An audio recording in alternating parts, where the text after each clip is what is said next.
इष्टोपदेश ग्रंथ में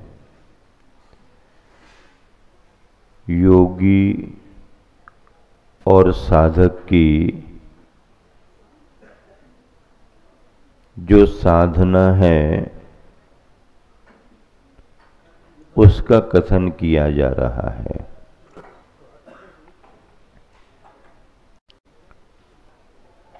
योगी और साधक में आध्यात्मिक वृत्ति आ जाती है, उसी की चर्चा यहां पर है।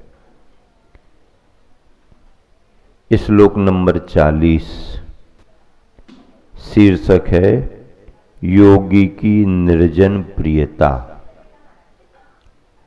योगी निर्जन स्थान को पसंद करता है। क्यों करता है? क्योंकि वहां पर चित्त के विक्षेप के कारण कम है। पेड़ पौधों से बाधा नहीं होती, पक्षियों की ध्वनि में भी बाधा नहीं होती, बाधा तो भागने दौड़ने वाले इंसानों से होती है।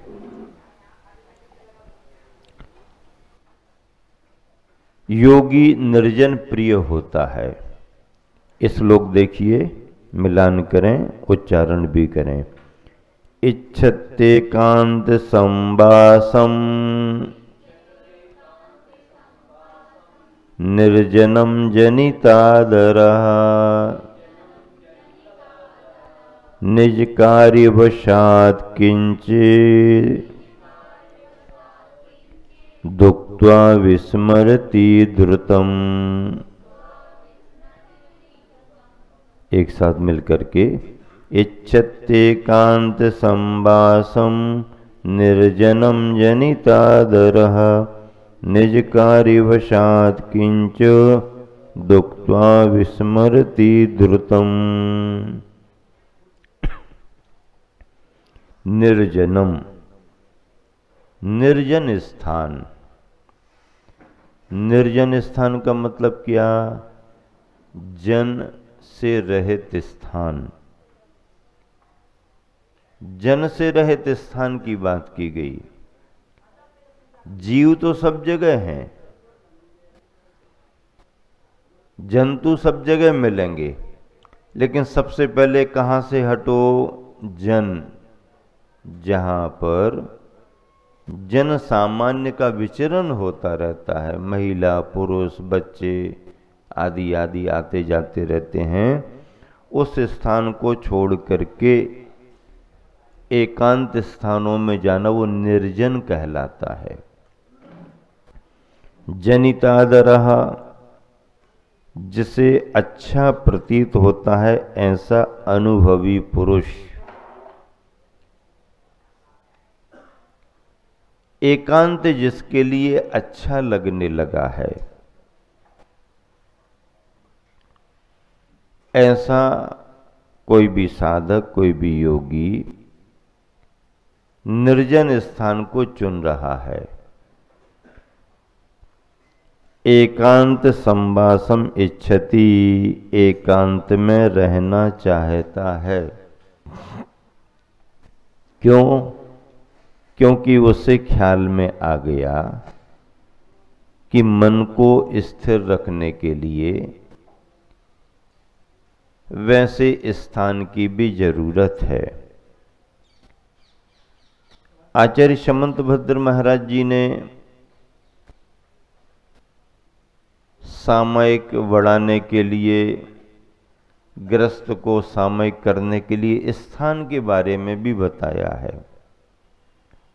एकांते सामयिक्यम निर्व्याक्षेपे बनेषु वास्तुषु च चैत्यालयेषु वापि च परिचेतव्यम प्रसन्न धिया। कितना बढ़िया श्लोक लिखा रत्न करंडक में आचार्य समंत भद्र महाराज जी ने। सामयिक करने के लिए स्थान के बारे में कहा। आप सामयिक करो और घर में बैठ कर के माला फेरो, तो माला फेरने का भाव आपका अच्छा है, लेकिन सुपरिचित स्थान है, घर का स्थान है, घर में आप अकेले सदस्य नहीं हो, और भी परिवारीजन हैं, बच्चे हैं, बड़े हैं, बूढ़े हैं, सबकी रुचि अलग अलग है, सबका टाइम टेबल अलग अलग है। तो तुम सोच रहे कि हल्ला बंद हो और बच्चे ने आके टीवी चला दिया, अब आवाज़ आने लगी, ये आने लगी, वो आने लगी, नहीं जमेगा। आप स्वाध्याय करने बैठे हो, वो अपना मोबाइल चालू करके अपने कुछ भी बात कर रहा है, आपका मन नहीं लगेगा। तो मतलब ये है कि गृहस्थ को अगर जाप देनी है, सामायिक करनी है, स्वाध्याय करना है, तो तदयोग्य उसके लिए वातावरण भी मिलना चाहिए मन लगाने के लिए। बहुत बड़ा अभ्यासी होगा तो उस वातावरण में भी थोड़ा बहुत अपना पकड़ के रखेगा, लेकिन सामान्य कमजोर मन वाला उसी में उलझ जाएगा, समय पूरा निकल जाएगा। इसलिए जैसे विद्यार्थी को पढ़ाई करनी है, तो विद्यार्थी की पढ़ाई स्कूल के वातावरण में होगी, दुकान व्यापार के वातावरण में थोड़ी हो पाएगी, जहाँ 3-13 के सब चल रहे हैं कार्य। बच्चे की, विद्यार्थी की पढ़ाई के लिए स्कूली वातावरण होना, अगर अतिरिक्त समय में कुछ पढ़ाई करना तो कोचिंग ट्यूशन का वातावरण होना, व्यापारी के बच्चे को सीखने के लिए व्यापार का वातावरण होना, किसान के बच्चे को सीखने के लिए खेतीबाड़ी देखरेख के लिए वहाँ का वातावरण होना, खेल खिलाड़ी के लिए वहाँ का वातावरण होना। ऐसे ही धर्म आराधना करने वाले के लिए धर्म आराधना का वातावरण होना। कोई व्यक्ति आया है, उसका मन अभी नहीं था, केवल दर्शन करने के भाव से आया, आकर के बैठ गया, देख लिया, और देखते देखते उसको लगा पहले 4 जन 16 पहने बैठे थे, फिर 2 और बढ़ गए, फिर 2 और आ गए, और 10-20 आ गए, अरे ये लोग तो बढ़िया जल्दी जल्दी 16 पहन के आ गए, मतलब अभिषेक की तैयारी है। तो इस वातावरण को देख करके उसके भाव भी बनने लगते हैं, वातावरण देख करके बनते हैं। और अगर यहाँ पर उसने मन बनाया कि अभी बस अभिषेक करते हैं, अभिषेक करना है, अभिषेक करने के भाव से आया, और थोड़ा किसी ने कहा चलो थोड़ा बाहर घूम करके आ जाते, अभी तो देरी दिख रही है, बाहर चला गया, बाहर होटल के सामने खड़ा हो गया, उसका मन हो गया, उसने कहा थोड़ा रुको तैयार करते हैं, अब उसमें बैठा है और नाश्ते पानी के भाव आ गए वो दोनों। उसने कहा भी कि अभिषेक का समय हो गया, अब यहाँ तो बैठ गए हैं, अब ये खालू बाद में देख लेंगे। यहाँ अभिषेक करने का भाव था, वातावरण से निकल गया, दूसरे वातावरण में पहुंच गया, नाश्ता पानी शुरू हो गया। ये क्षेत्र का प्रभाव पड़ता है, वातावरण का प्रभाव पड़ता है। आचार्य समंतभद्र महाराज जी ने कहा कि अगर तुम्हें सामायिक करनी है तो पहले तो प्रसन्न धिया, मन में प्रसन्नता होना चाहिए, मन में उस कार्य को करने का उत्साह होना चाहिए। सामायिक करना है, मन में ऐसा आनंद आना चाहिए। दुकान खोलने वाले व्यापारी को दुकान खोलने का उत्साह होना, पैसा कमाने का उत्साह होना। जब तक व्यापारी में लोभ भाव नहीं आएगा वो सफल व्यापारी नहीं बन सकता। हाँ, व्यापारी का गुण है लोभ भाव आना, पकड़ होना। पकड़ होने का मतलब बहुत कंजूस है ऐसा नहीं, व्यापारी का लक्षण है पैसे की पकड़ होना। लेकिन पैसा पकड़ने के बाद अच्छे काम में भी नहीं लगाना, ये मोह का लक्षण है। व्यापारिक क्षेत्र में तो व्यापारी में पकड़ होना ही चाहिए, 3 का 13 कैसे बनेगा, ये जब तक लक्ष्य नहीं बनेगा, ये कला जब तक नहीं आएगी, तब तक व्यापारिक क्षेत्र में व्यापारी सफल नहीं।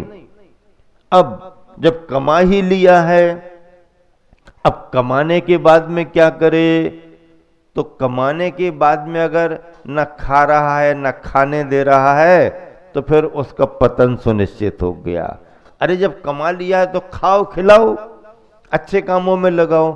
और अगर उसको फिर उसने अच्छे कामों में लगाने के लिए भाव बना लिया, जैसा लोभ भाव करके 3 के 13 बना रहा था, ऐसा ही मन में धर्म का भाव ला करके 3 की जगह जब 13 धर्म के काम में लगाता है, तो फिर देखिए उसका दान भी प्रशंसनीय माना जाता है। जैसा लोभ भाव से कमाया, वैसे दान भाव से लगाया, ये सही अर्थ और परमार्थ को साधने का उपाय है। अर्थ और परमार्थ को साधने के परिणाम है। व्यापार में लोभ भाव होना, लेकिन जहां अच्छा लाभ मिल रहा है, धर्म का लाभ मिल रहा, वहां उदारता से अच्छे कार्यों में लगा देना, ये बहुत बड़ी बात है। एकांते सामयिकम, सामयिक एकांत में करो। एकांत का मतलब जहां पर जन कोलाहल ना हो, लोगों का आवागमन ना हो, पशु पक्षियों का शोर शराबा ना हो, उपद्रव ना हो, जनरल आवागमन का स्थान ना हो।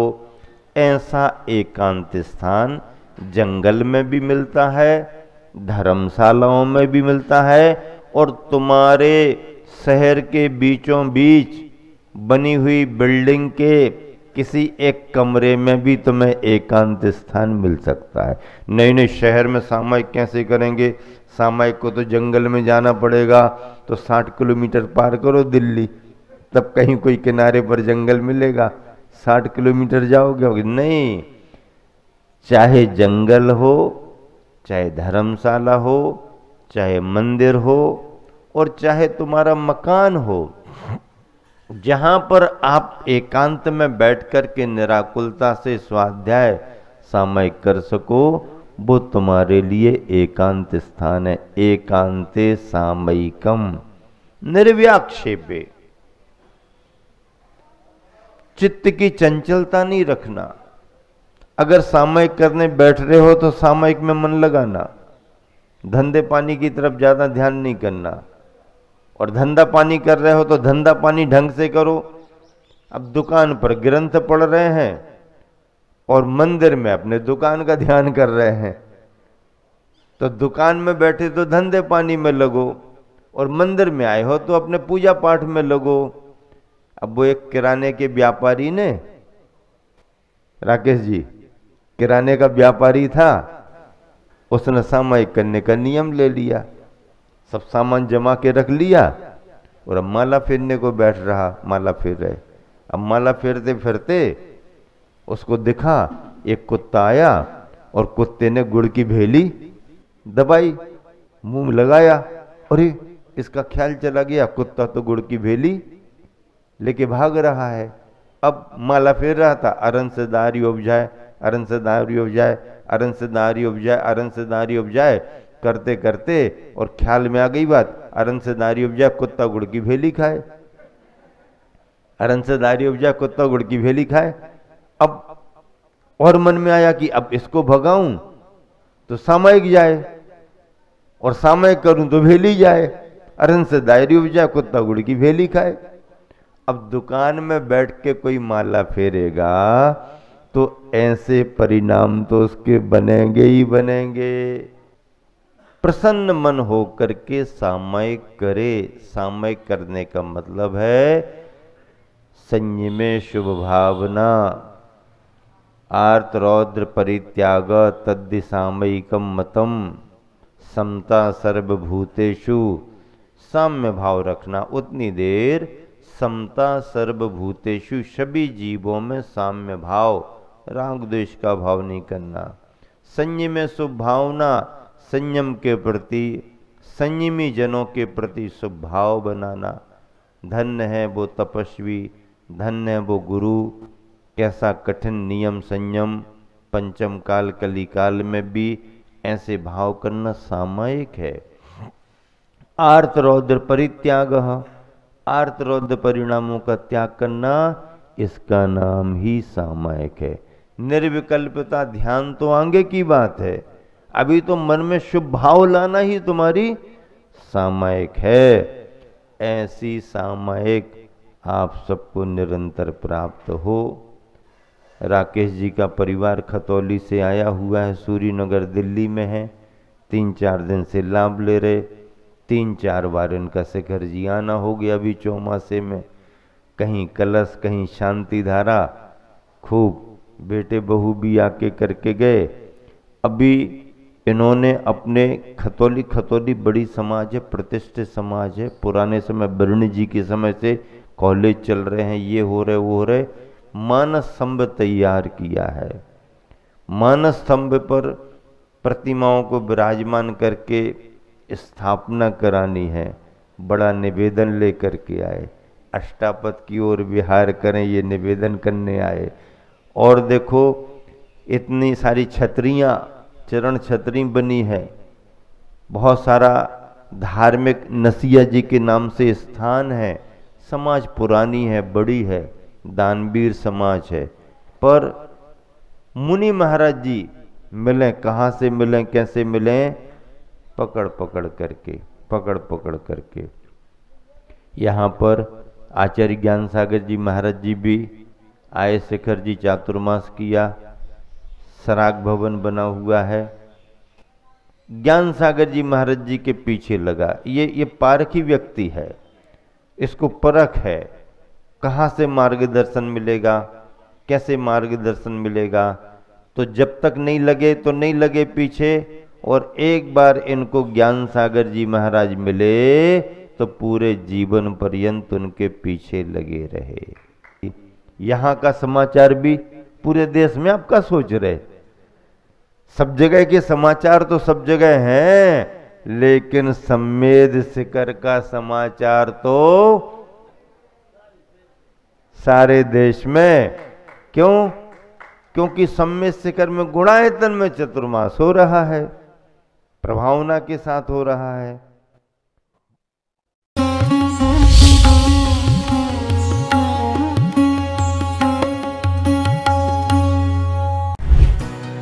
अब